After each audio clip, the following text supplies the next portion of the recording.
दोस्तों, गौतम बुद्ध के जरिए हम आपको एक कहानी सुनाते हैं। चलिए शुरू करते हैं। दोस्तों, हाँ दोस्तों, एक बात आपसे कहना है कि हमारा YouTube चैनल डाउन चल रहा है। दोस्तों, आप नए हो तो इस चैनल को लाइक और सब्सक्राइब जरूर करें। चलिए शुरू करते हैं।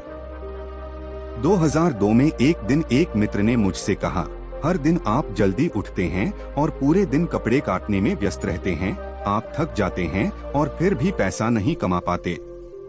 आज का समाज पैसा कमाने के बारे में है। जीभ, जैसा कि यह लोकप्रिय कहावत है, मजबूत हाथों और पैरों की तुलना में एक कुशल जीभ होना बेहतर है।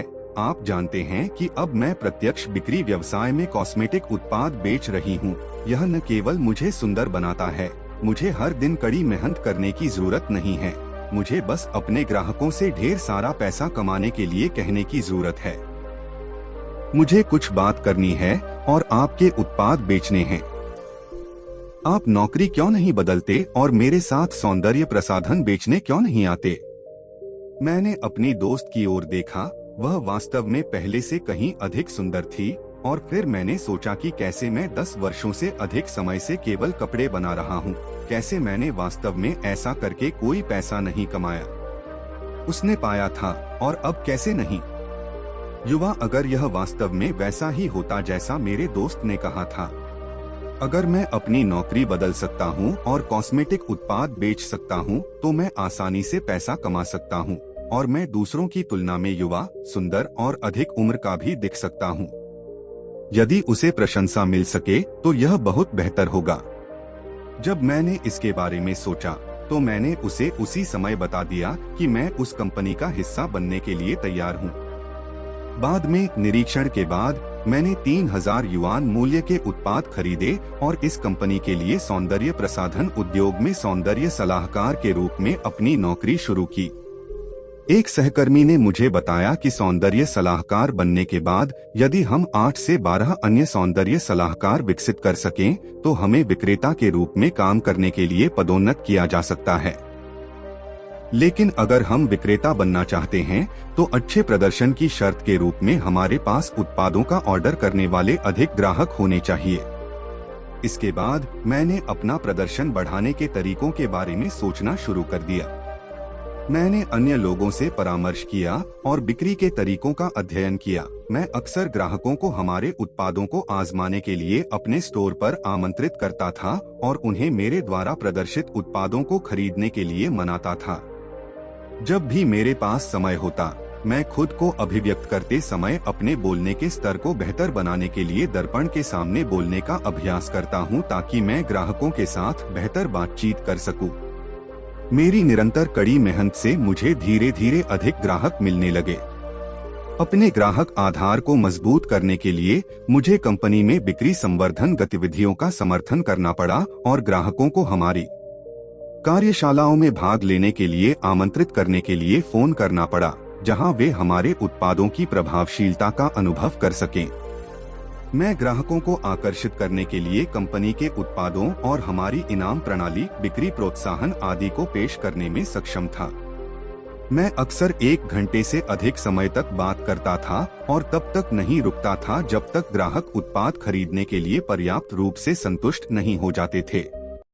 मैं अपने हाथों में इतना आसानी से पैसा कमाने वाला पैसा देखकर बहुत खुश था। पैसा कमाने के लिए अपने मुंह पर भरोसा करना वास्तव में पैसा कमाने के लिए मेरे पिछले महान शारीरिक श्रम की तुलना में कहीं अधिक आरामदायक था और मैंने सोचा कि अगर मैं कड़ी मेहनत करना जारी रखूंगा तो एक बन जाऊंगा।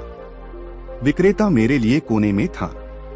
एक बार एक लड़की अपने चेहरे पर मुहांसों के साथ हमारे स्टोर में आई और मैंने सोचा है यह एक अवसर है, मुझे इस लड़की को सुंदर दिखने की आवश्यकता का एहसास कराना है और उसे कुछ उच्च लाभ वाले उत्पादों की सिफारिश करनी है।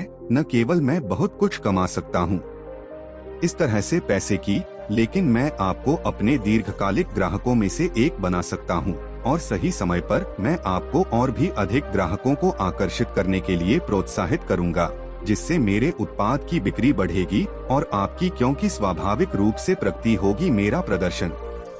मैंने देखा कि उसके चेहरे पर दाने इतने गंभीर नहीं थे, लेकिन एक बड़े लाभ के लिए मैंने अतिरंजित स्वर में कहा, ओह अगर हम आपके मुहासों का तुरंत इलाज नहीं करते हैं तो वे आपकी त्वचा में गहराई तक बढ़ जाएंगे और अधिक नुकसान पहुंचाएं, और फिर ऐसे कोई उत्पाद नहीं होंगे जो इसे ठीक कर सकें, और यह भविष्य में आपके चेहरे की त्वचा को भी प्रभावित करेगा। यह इतना गंभीर हो सकता है कि आपका चेहरा खुरदुरा हो जाए और मुहासों से ढक जाए। इसका असर न केवल आपकी शक्ल सूरत पर पड़ेगा बल्कि आपके भविष्य पर भी पड़ेगा, और यह एक समस्या होगी। जब लड़की ने यह सुना तो वह बहुत परेशान हो गई और तुरंत चाहती थी कि मैं उसे कोई ऐसा उत्पाद दूं जो उसकी मदद कर सके। इसलिए मैंने ले लिया। उसे दिखाने के लिए जल्दी से कुछ उत्पाद निकालने का अवसर मिला और वह 1000 युआन मूल्य के उत्पादों के साथ चली गई। मैंने मन में सोचा, ऐसा लगता है कि अगर मैं पैसा कमाना चाहता हूं तो मैं बहुत ईमानदार नहीं हो सकता और मुझे ग्राहक के बारे में बढ़ा चढ़ाकर बताना होगा। कमजोरियां उनकी अपनी प्राथमिकताओं पर आधारित होती हैं, क्योंकि यही वह चीज है जो उन्हें हमारे तैयार उत्पादों को खरीदने के लिए प्रेरित करती है। उसके बाद मैंने सीखा कि अपने उत्पादों को बेचने के लिए विभिन्न प्रकार के ग्राहकों पर विभिन्न तरीकों का उपयोग कैसे किया जाए, और परिणामस्वरूप कंपनी में मेरा प्रदर्शन बढ़ने लगा। मैंने 4 साल तक कड़ी मेहनत की और अंततः विक्रेता स्तर पर पदोन्नत हो गया, लेकिन इस पद पर बने रहना आसान नहीं था। कंपनी के अलिखित नियमों के अनुसार हमारी नौकरी का प्रदर्शन पूरी तरह से ऑर्डर पर आधारित है।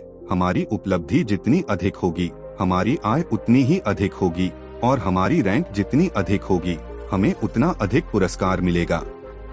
इन लक्ष्यों को पूरा करने के लिए और सेल्स पर्सन के रूप में हमारे प्रदर्शन को पूरा करने के लिए सौंदर्य सलाहकारों को उत्पाद खरीदने के लिए प्रोत्साहित करने के लिए हम पुरस्कार पद्धति का उपयोग करते हैं। कभी कभी जब सौंदर्य सलाहकार खरीदारी नहीं कर रहे होते थे तो हमें उत्पाद खरीदने के लिए अपने पैसे का उपयोग करना पड़ता था ताकि हम अपनी नौकरी में फिट रह सकें। इससे हमारे पास बहुत सारे उत्पादों की बाढ़ आ जाती थी और लंबे समय तक न बिकने के बाद ये उत्पाद खत्म होने लगते थे। अपने परिचालन को बनाए रखने के लिए हम इन समाप्त हो रहे उत्पादों को बेचने के लिए ग्राहकों को छूट की पेशकश करते थे।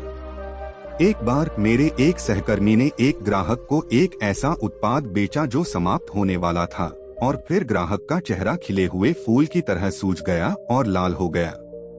इससे ग्राहक नाराज हो गए और वे उससे निपटने के लिए मेरे सहकर्मी को ढूंढने आए। मेरा सहकर्मी इतना डरा हुआ था कि उसे समझ नहीं आ रहा था कि क्या करे। आखिरकार बातचीत के बाद उन्होंने ग्राहक को मुआवजा दिया और समस्या का समाधान हो गया। जब ऐसा हुआ तो मैंने सोचा कि हर महीने अपने कार्यभार को पूरा करने के लिए मैं बड़ी संख्या में संचित उत्पाद भी बेचूंगा जो समाप्त होने वाले थे, और इन उत्पादों के लिए कंपनी का रुख करूंगा जो समाप्त होने वाले थे। कोई गारंटी नहीं थी, इसलिए यदि संयोग से किसी ग्राहक को इन उत्पादों में से किसी एक का उपयोग करने के बाद त्वचा संबंधी समस्या हो जाए और वह मुझ पर मुकदमा करना चाहे तो मैं क्या करूंगा। इसने मुझे और अधिक असहज महसूस कराया। इसने मुझे इतना डरा दिया कि मेरा दिल धड़कने लगा और मैंने खुद से कहा कि अब से मैं कभी भी ऐसे उत्पाद नहीं बेचूंगा जो समाप्त होने वाले हों। लेकिन फिर मैंने इसके बारे में थोड़ा और सोचा है, यदि मैंने सभी उत्पाद नहीं बेचे तो मेरा प्रदर्शन पूरा नहीं होगा और फिर मेरे पास विक्रेता बनने की क्षमता नहीं होगी, और इससे पहले कि मैं यह जानता उसे पदावनत कर दिया जाएगा। एक साधारण सौंदर्य सलाहकार बनने के लिए इसका मतलब यह होगा कि अमीर बनने का जिस सपने के लिए मैंने काम किया था वह एक असंभव योजना बन जाएगा और मेरी सभी वर्षों की मेहनत बर्बाद हो जाएगी। जब मैंने अतीत और भविष्य के बारे में सोचा तो मुझे एहसास हुआ कि एक विक्रेता बनने की अपनी क्षमता को बनाए रखने के लिए मैं बहुत कुछ नहीं बदल सकता। यदि अन्य लोग ऐसा कर सकते हैं तो मैं क्यों नहीं। इसलिए मैंने इस अलिखित व्यावसायिक नियम को स्वीकार कर लिया। 2012 में मेरे एक दोस्त ने मुझे सर्वशक्तिमान ईश्वर में विश्वास करने के लिए प्रेरित किया, और तब से मैं अक्सर ईश्वर के वचन पढ़ता हूँ, ईश्वर से प्रार्थना करता हूँ और भाइयों और बहनों के साथ संगति करता हूँ। भोज के दौरान भाई बहन हृदय से खुलते हैं और परमेश्वर के वचनों के बारे में अपने ज्ञान और अनुभव के बारे में बात करते हैं, और मुझे उन्हें सुनने में वास्तव में आनंद आता है। एक दिन मैंने परमेश्वर के इन शब्दों को पढ़ा, तुम्हें पता होना चाहिए कि परमेश्वर को एक ईमानदार व्यक्ति पसंद है। परमेश्वर में वफादारी का सार है, इसलिए उनके वचन पर हमेशा भरोसा किया जा सकता है। इसके अलावा उनका कार्य त्रुटिहीन और निर्विवाद है। यही कारण है कि परमेश्वर उन लोगों का पक्ष लेते हैं जो उसके प्रति पूरी तरह से ईमानदार हैं। वचन देह में प्रकट होता है में 3 चेतावनियां। परमेश्वर के वचनों के माध्यम से मुझे पता चला कि परमेश्वर वफादार है और वह ईमानदार लोगों को पसंद करता है। परमेश्वर चाहता है कि हम सब भी ईमानदार लोग बने, कि हम झूठ न बोलें, कि हम दूसरों को धोखा न दें। मैंने उन सभी बेईमान शब्दों के बारे में सोचा जो वह व्यवसाय चलाने और लाभ कमाने की कोशिश में ग्राहकों को धोखा देने के लिए हर दिन इस्तेमाल करता था। ऐसा लाभ जो उसने मेरे ग्राहकों के विश्वास को धोखा देकर कमाया था। मैंने पैसे कमाने के लिए बेईमान तरीकों का इस्तेमाल किया। ये सभी बातें बेईमानी की अभिव्यक्ति थीं। अगर मैं इसी रास्ते पर चलता रहा तो भगवान मुझसे कैसे प्यार कर सकते हैं? अब जब मैं ईश्वर में विश्वास करता हूँ तो मुझे अपने भाइयों और बहनों की तरह बनना चाहिए और एक ईमानदार व्यक्ति बनने और सच बोलने का अभ्यास करना चाहिए। इस तरह मैं परमेश्वर को प्रसन्न कर सकूंगा और उसकी स्वीकृति प्राप्त कर सकूंगा। लेकिन वास्तविक जीवन में लाभ के सामने ईमानदार होने का अभ्यास करना उतना आसान नहीं था जितना मैंने सोचा था। एक दिन एक ग्राहक 7,000 युआन मूल्य के कॉस्मेटिक उत्पादों की एक सूची लेकर मेरे पास आया जिसे वह खरीदना चाहता था। मैंने सूची देखी और पाया कि हमारे स्टोर में वे सभी उत्पाद नहीं हैं, इसलिए मैं सोचने लगा कि मुझे क्या करना चाहिए। क्या मुझे उसे सच बताना चाहिए या? मुझे अपने दिल में एक तीव्र द्वंद्व महसूस हुआ है। अब मैं भगवान में विश्वास करता हूँ, झूठ बोलना भगवान की इच्छा के अनुरूप नहीं है। मैं अब लोगों को पहले की तरह धोखा नहीं दे सकता, लेकिन अगर मैं इसे सच बता दूं ग्राहक, जाहिर है मैं इस बार उसके साथ व्यापार नहीं कर पाऊंगा और वह शायद अगली बार वापस नहीं आएगी, जिसका मतलब है कि अब उससे पैसे कमाने का कोई मौका नहीं है। दुर्भाग्य से झूठ बोलना भगवान की इच्छा के अनुरूप नहीं है, लेकिन झूठ न बोलना 2,000 युआन से अधिक का लाभ खोने के समान है जो मेरे हाथों में आने वाला था। अगर मेरे सहकर्मियों को इसके बारे में पता होता तो वे निश्चित रूप से मुझ पर हंसते। इसलिए इस बार मैं धोखा दे सकता हूँ और अगली बार नहीं करूँगा।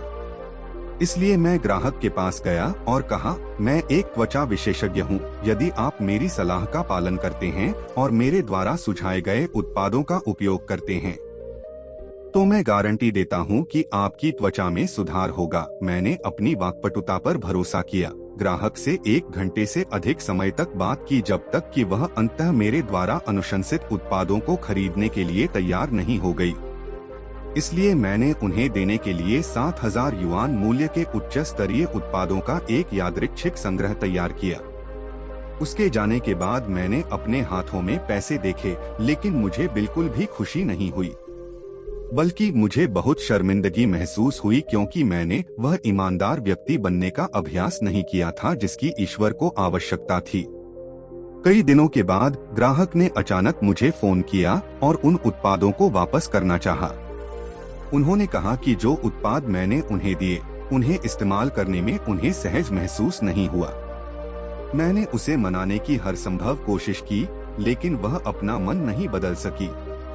घटना के बाद एक ग्राहक उसके उत्पाद वापस करना चाहते थे। जैसे ही मेरे साथ दुर्भाग्यपूर्ण घटनाओं की यह श्रृंखला घटनी शुरू हुई, मैंने निम्नलिखित पर विचार करना शुरू कर दिया है। मैंने लाभ कमाने के लिए हमेशा अपने ग्राहकों को इन उत्पादों को बेचने के लिए धोखाधड़ी के तरीकों का इस्तेमाल किया है। यह ईश्वर की इच्छा के अनुरूप नहीं है, लेकिन एक विक्रेता के रूप में अपने कौशल को बनाए रखने के लिए मैंने ऐसा किया है। सच्चाई से पूरी तरह अवगत होने के बावजूद मैं जानबूझकर इसके विरुद्ध गया और अपना व्यवसाय चलाने के लिए कपटपूर्ण तरीकों का उपयोग करना जारी रखा। ईश्वर शुद्ध और पवित्र है। मैं अपने आप को कुछ कहने और कुछ और करने की अनुमति कैसे दे सकता हूँ? हाल ही में घटी घटनाओं के लिए मैं ही दोषी हूँ। मैंने जो बोया था वही काट रहा हूँ। यह भगवान का इलाज और अनुशासन था और भगवान मुझे बचा रहे थे। लेकिन अपने सामने मुनाफा देखकर मुझे समझ नहीं आ रहा था कि मैं क्यों परमेश्वर के वचन के अनुसार कार्य करना चाहता था, लेकिन नहीं कर सका। मैं केवल परमेश्वर के समक्ष प्रार्थना और खोज ही कर सकता था। बाद में मैंने परमेश्वर का वचन पढ़ा जहां यह कहा गया है, एक बार जब कोई व्यक्ति इस तरह के धोखे से भ्रष्ट हो जाता है तो वह उस व्यक्ति की तरह होता है जो जुआ खेलता है और फिर खिलाड़ी बन जाता है। अज्ञानतावश वह उसकी कपटपूर्ण प्रथा को स्वीकार कर लेता है। अज्ञानता वह धोखाधड़ी को एक वैध व्यवसाय अभ्यास के रूप में स्वीकार करता है और धोखाधड़ी उसके अस्तित्व और उसके जीवन के लिए बेहद जरूरी है। वह एक उपयोगी साधन मानता है। वह सोचता है कि ऐसा करने से वह जल्दी से अमीर बन सकता है। इस प्रकार के व्यवहार को तब तक स्वीकार न करें जब तक कि आप इसे व्यक्तिगत रूप से और प्रत्यक्ष रूप से न आजमाएं और उसके तरीके से इसका प्रयोग न करें। इस व्यवहार का तिरस्कार न करें और इस तरह से काम न करें और फिर उसका हृदय धीरे धीरे बदलना शुरू हो जाता है। परिवर्तन क्या है? इस प्रवृत्ति की स्वीकृति और स्वीकृति, इस प्रकार के विचारों की स्वीकृति और स्वीकृति जो आपकी सामाजिक प्रवृत्ति ने आप में पैदा की है। अज्ञानता में आपको लगता है कि यदि आप व्यापार में धोखा नहीं देंगे तो आपको नुकसान होगा। यदि आप धोखा नहीं देंगे तो आपने कुछ खो दिया होगा। अनजाने में यह धोखा आपकी आत्मा, आपका स्तंभ और साथ ही व्यवहार का एक रूप बन जाता है जो आपके जीवन का एक अनिवार्य नियम है। मनुष्य द्वारा ऐसे व्यवहार और ऐसी सोच को स्वीकार करने के बाद क्या मनुष्य के हृदय में कोई परिवर्तन आता है? तुम्हारा हृदय बदल गया है? क्या तुम्हारी निष्ठा भी बदल गई है? क्या आपकी मानवता बदल गई है? हाँ। तो क्या आपकी चेतना बदल गई है? हाँ। संपूर्ण मनुष्य एक गुणात्मक परिवर्तन से गुजरता है, उसके दिल से लेकर उसके विचारों तक, इस हद तक कि वह अंदर से बाहर तक बदल जाता है। यह परिवर्तन आपको परमेश्वर से और भी दूर ले जाता है और आप अधिकाधिक शैतान के अनुरूप और अधिकाधिक उसके समान होते जाते हैं। स्वयं परमेश्वर एक 6 वचन देह में प्रकट होता है। मेरे दिल में भ्रम की स्थिति थी। मुझे यह समझ में आ गया कि मैं अपने लाभ को खुद से पहले रखकर परमेश्वर के वचनों को अभ्यास में नहीं ला सकता। मैं उस ईमानदार व्यक्ति के रूप में नहीं जी सका जिसकी परमेश्वर को आवश्यकता थी, और ऐसा इसलिए था क्योंकि मैं बुरे लोगों द्वारा बुरी तरह से भ्रष्ट हो चुका था। समाज की प्रवृत्तियों और वह जीवित रहने के लिए शैतान के ज़हर पर निर्भर था। मैं सिर्फ अपने बारे में सोचूंगा, शैतान को बाकी सब का ख्याल रखने दो, वह अमीर बनने के लिए कुछ भी करेगा। जिस तरह एक छोटा दिमाग किसी को सज्जन नहीं बना सकता, उसी तरह एक असली आदमी जहर के बिना नहीं बन सकता। अच्छी तरह से जागरूक होने के बावजूद ये शैतानी जहर पहले से ही मेरे अंदर गहरी जड़ें जमा चुका था।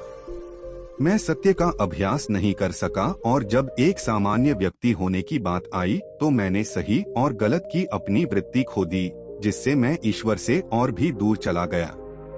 मैंने सोचा कि कैसे मैंने मूल्य निर्धारण की सामाजिक प्रवृत्ति का आंख बंद करके पालन किया था, हर चीज से ऊपर धन, और मैंने कैसे मान लिया था कि ईमानदार होना और कष्ट सहने को तैयार रहना जल्दी पैसा कमाने के लिए कपटपूर्ण तरीकों का उपयोग करने जितना अच्छा नहीं है। मुझे नौकरियां बदलनी पड़ी और कॉस्मेटिक उत्पाद बेचना शुरू करना पड़ा, जहां शुरू से ही मैंने इस दर्शन का पालन किया, शैतान के जीवन में मजबूत हाथों और पैरों की तुलना में कुशल जीभ होना बेहतर है। मैं अपने व्यवसाय के संचालन में अपनी वाक्पटुता पर भरोसा करता था, अपने ग्राहकों को धोखा देने के लिए हमेशा पेचीदा शब्दों का उपयोग करता था और अपने लक्ष्यों को प्राप्त करने के लिए जो भी आवश्यक होता था वह कहता था। मैंने अपने आप से कहा कि धोखाधड़ी का यह कृत्य इतना आम है कि हर कोई ऐसा करता है कि अगर मैं ऐसा नहीं करूंगा तो मुझे खोया हुआ महसूस होगा। और इस विचार ने मुझे अपने विवेक की अनदेखी करने पर मजबूर कर दिया कि मुझे क्या करना चाहिए, और सब कुछ के बावजूद सत्य को जानकर उसे इसका अभ्यास न करने की प्रेरणा मिली। यह स्पष्ट था कि शैतान ने मेरे मन में जो विभिन्न जहर बोए थे वे मेरी अस्थि मज्जा में गहराई तक जड़ें जमा चुके थे और मेरा जीवन बन गए थे। मैं बस वही करना चाहता था जो मेरे फायदे के लिए हो। अगर ऐसा कुछ होता जो सीधे तौर पर मेरे लिए फायदेमंद होता, तो मैं अपनी अंतरात्मा और सच्चाई के खिलाफ जाता और लोगों से झूठ बोलता। इन सभी कार्यों और व्यवहारों ने मुझे वास्तव में ईश्वर के प्रति घृणा पैदा कर दी, और यह देखना आसान था कि शैतान के जीवन के नियम सत्य के सीधे विरोध में थे, सत्य के विपरीत थे और ईश्वर के विरोध में थे। भगवान ने मुझसे निपटने और मुझे अनुशासित करने के लिए इस तरह की स्थिति बनाई ताकि मैं अपने भ्रष्ट स्वभाव को बदल सकूं, अपने झूठ और धोखेबाज तरीकों से छुटकारा पा सकूं, एक ईमानदार व्यक्ति के रूप में जीने में सक्षम हो सकूं, और अब शैतान के जीवन के नियमों पर निर्भर न रहूं, जीवित रहना। उसने मेरे सुन्न हृदय को जगाया और मुझे शैतान द्वारा भ्रष्ट की गई अपनी कुरूपता को स्पष्ट रूप से देखने की अनुमति दी। उन्होंने मुझे अपने अहंकार का तिरस्कार करने और उनके पास लौटने की अनुमति दी। ईश्वर वास्तव में न्यायकारी और पवित्र है। ईश्वर भरोसेमंद है। भगवान ईमानदार लोगों को पसंद करते हैं और ईमानदार लोगों को आशीर्वाद देते हैं। केवल एक ईमानदार व्यक्ति बनने का प्रयास करके ही हम परमेश्वर का उद्धार प्राप्त कर सकते हैं। एक बार जब मैं परमेश्वर के इरादे को समझ गया, तो मैंने उनसे एक संकल्प लेने का आग्रह किया है। अब से मैं लोगों को धोखा देने के लिए झूठ नहीं बोलूंगा, और अब से मैं अपने विवेक के विरुद्ध काम नहीं करूंगा। एक दिन एक ग्राहक ने फोन पर कहा कि वह 900 युआन से अधिक मूल्य की वीसी खरीदना चाहता है। उसे उत्पादों का एक डिब्बा चाहिए था और उसने उसे इसे लेने के लिए स्टोर पर आने के लिए कहा। जब तक वह नहीं आई, मुझे एहसास नहीं हुआ कि हमारे पास वह चीजें नहीं थीं जो वह चाहती थी, लेकिन मैंने उससे वादा किया कि अगर वह कुछ दिन इंतजार कर सकती है तो वह उन्हें ऑर्डर करेगी और उसे भेज देगी। कुछ दिनों के बाद उसने उत्पादों के बारे में पूछने के लिए मुझे फिर से फोन किया, और मैंने सोचा है जब कोई ग्राहक उत्पादों के बारे में पूछता है तो मैं हमेशा उन्हें ऐसे उत्पाद बेचता हूं जो समाप्त होने वाले होते थे, लेकिन अब मैं लोगों को धोखा देने के लिए झूठ नहीं बोल सकता। लेकिन फिर मैंने यह भी सोचा अगर मैं इन उत्पादों को जल्दी से नहीं भेज सका तो इस राशि के अलावा मैं एक ग्राहक भी खो सकता हूँ। तब क्या करूँ? समय सीमा समाप्त हो चुके उत्पादों की शिपिंग धोखाधड़ी होगी और भगवान प्रसन्न नहीं होंगे। थोड़ी देर तक झिझकने के बाद मैंने भगवान से प्रार्थना की कि वह मेरा मार्गदर्शन करें, मुझे सत्य का अभ्यास करने की अनुमति दें, ताकि मैं अब ग्राहकों से झूठ न बोलूं। प्रार्थना करने के बाद मैंने परमेश्वर के उस वचन के बारे में सोचा जिसमें कहा गया था, तुम्हें पता होना चाहिए कि परमेश्वर ईमानदार व्यक्ति को पसंद करता है। 3 चेतावनियां। हर बार जब आप कुछ करते हैं या कहते हैं तो आपको अपना दिल सही रखना चाहिए और सीधे रहना चाहिए, और अपनी भावनाओं में नहीं बहना चाहिए, न ही अपनी इच्छा के अनुसार कार्य करना चाहिए। ये वे सिद्धांत हैं जिन पर ईश्वर में विश्वास करने वाले अपना आचरण करते हैं। भगवान के साथ आपका रिश्ता कैसा है? परमेश्वर के वचनों के प्रकाश और मार्गदर्शन के तहत मुझे परमेश्वर की अपेक्षाएं समझ में आईं। वह मुझसे अपेक्षा करते हैं कि मैं सत्य का अभ्यास करूं और एक ईमानदार व्यक्ति बनूं। यही वह सिद्धांत है जिसका मुझे अपने व्यवहार में पालन करना चाहिए। मैं ईश्वर को अपने साथ महसूस कर सकता हूं, अपने हर कदम की जांच कर सकता हूं, और इस बार मैं ईश्वर को फिर से निराश नहीं करूंगा। मुझे इस ग्राहक को सच बताना होगा। इसलिए मैंने ग्राहक को फोन किया जो वीसी उत्पाद आप चाहते हैं वे अभी तक नहीं आए हैं। अगर आपको तुरंत उनकी आवश्यकता है तो मेरे पास घर पर एक वीसी बॉक्स है जो आने वाला है। रियायती मूल्य। यदि आप उन्हें खरीदना चाहते हैं तो आप कल उन्हें लेने के लिए दुकान पर आ सकते हैं। अगले दिन वह ग्राहक के उत्पादों को लेने आया और बिना कुछ कहे उन्हें ले गया। क्योंकि मैंने अपने शरीर को धोखा दिया था और बताया था सच, मुझे अपने दिल में शांति और चिंता से मुक्ति महसूस हुई। इस घटना से गुजरने के बाद मेरा दिल छू गया। मैंने देखा कि अगर मैं भगवान के वचन के अनुसार व्यवहार करता हूँ, ग्राहकों को तथ्यों के अनुसार सच बताता हूँ और खुद को प्रस्तुत करता हूँ एक ईमानदार व्यक्ति के रूप में, मैं वास्तव में खुश रह सकता हूँ। केवल तभी मैं सच्ची मुक्ति और स्वतंत्रता प्राप्त कर सकता हूँ। भगवान का शुक्र है। फिर मैंने भगवान का वचन पढ़ा जिसमें कहा गया था है एक सामान्य इंसान की तरह व्यवहार करना, सुसंगत रूप से बोलना है।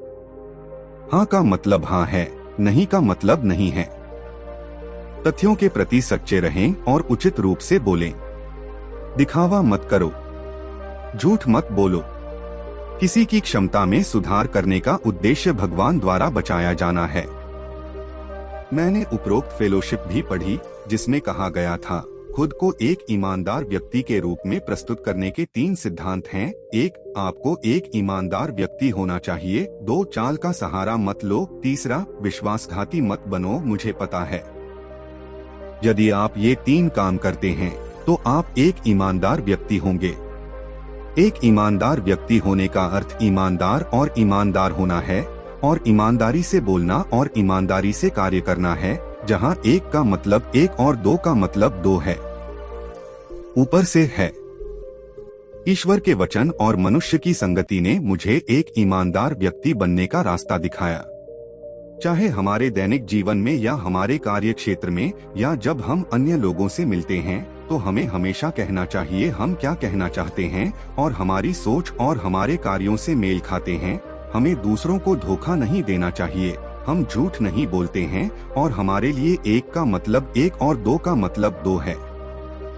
ये वे चीजें हैं जो भगवान को सामान्य मानवता वाले लोगों से चाहिए। इसलिए मैंने लिया उसी समय और वहीं एक संकल्प कि चाहे मैं भाइयों या बहनों के साथ रहूं या अपने ग्राहकों की उपस्थिति में, मुझे अब से भगवान के वचन के अनुसार रहना होगा। एक ईमानदार और ईमानदार व्यक्ति होने का अभ्यास करना होगा और भगवान का पालन करना स्वीकार करना होगा। मैं एक दिन एक ग्राहक से मिली और उसने कहा, मिस वू, मेरी त्वचा बहुत शुष्क है। मैं कुछ समय से जिन उत्पादों का उपयोग कर रही हूँ उनसे कोई फर्क नहीं पड़ा है। मैंने सुना है कि आपके पास जो उत्पाद हैं वे त्वचा को बेहतर बनाने में बेहतर हैं, कर सकते हैं। क्या आप मुझे उच्च गुणवत्ता वाले उत्पादों का एक सेट देते हैं? कीमत कोई समस्या नहीं है।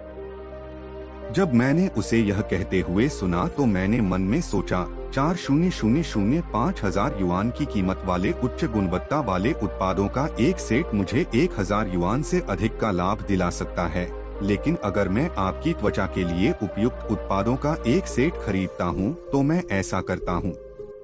मुझे केवल इसकी लागत लगभग 1,000 युआन होगी और मुझे केवल लगभग 400 युआन का लाभ होगा।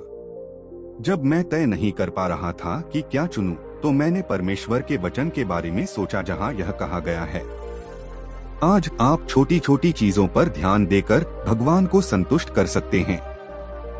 आप सभी चीजों में भगवान को संतुष्ट करते हैं।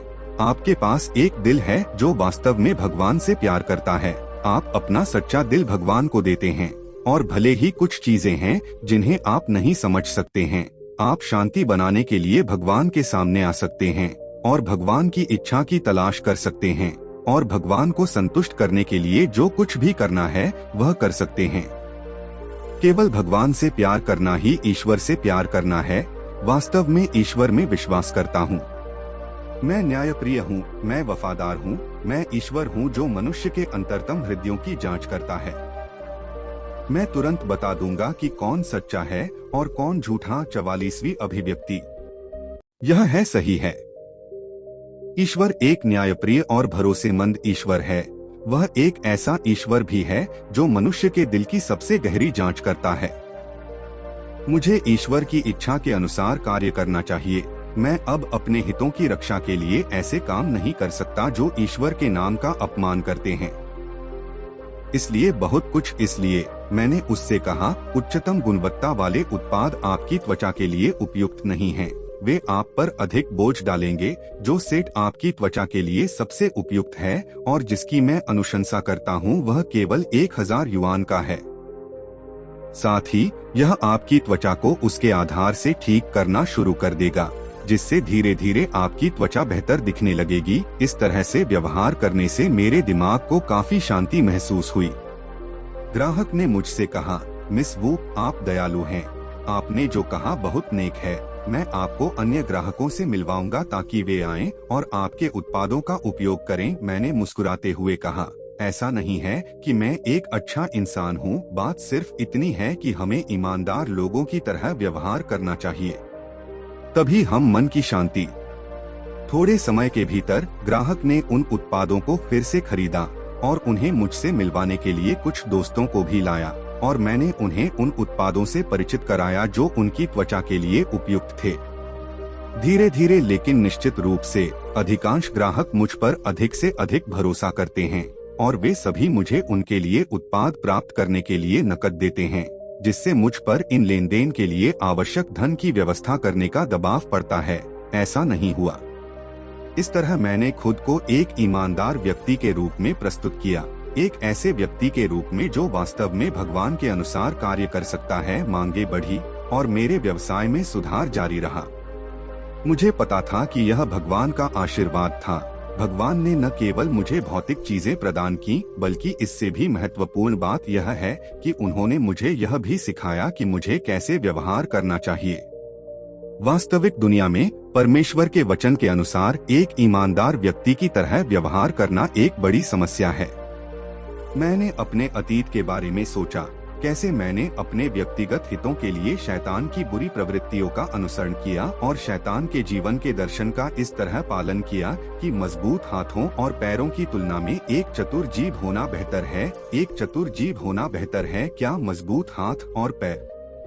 मैंने सोचा कि मैं झूठ बोले बिना काम नहीं चला सकता, कि मैं झूठ बोले बिना बहुत सारा पैसा नहीं कमा सकता और परिणामस्वरूप मैं उस हद तक शैतान का खिलौना बन गया जहां वह न तो एक इंसान था और न ही एक जानवर।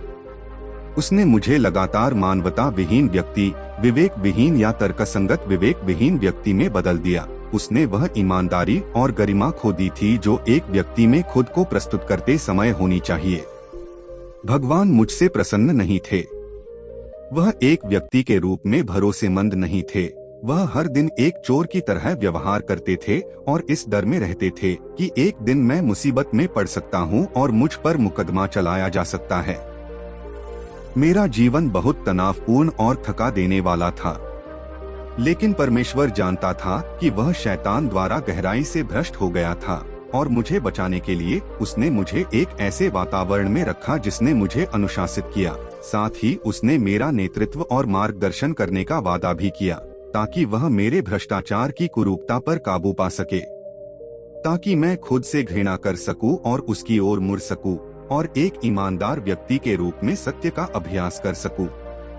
जब मैंने परमेश्वर के वचनों पर कार्य किया, जब मैंने खुद को एक ईमानदार व्यक्ति के रूप में प्रस्तुत किया, जब मैंने अपना व्यवसाय करने में अपनी भूमिका निभाई, तो मुझे परमेश्वर का मार्गदर्शन और आशीर्वाद प्राप्त हुआ। इस अनुभव में मैंने देखा कि परमेश्वर का इरादा मुझे बचाना और जीवन के सही रास्ते पर लाना था, ताकि मैं शैतान के हाथों का खिलौना न बनूं। ईश्वर ने मुझे जो प्यार और मोक्ष दिया है, उसके लिए मैं तहे दिल से आभारी हूँ। अब से मैं निश्चित रूप से स्वयं को परमेश्वर के वचन के अनुसार एक ईमानदार व्यक्ति के रूप में प्रस्तुत करूंगा। मैं परमेश्वर को संतुष्ट करने और परमेश्वर की गवाही देने के लिए एक सच्चे व्यक्ति के रूप में जीऊंगा। मैं आशा करता कि आप इसको भी पढ़ना पसंद करेंगे। दोस्तों, उम्मीद है आपको यह कहानी पसंद आई होगी। अगर आपको यह कहानी पसंद आई हो तो अपने दोस्तों और परिवार के साथ जरूर शेयर करें। आपका कीमती समय देने के लिए बहुत बहुत धन्यवाद।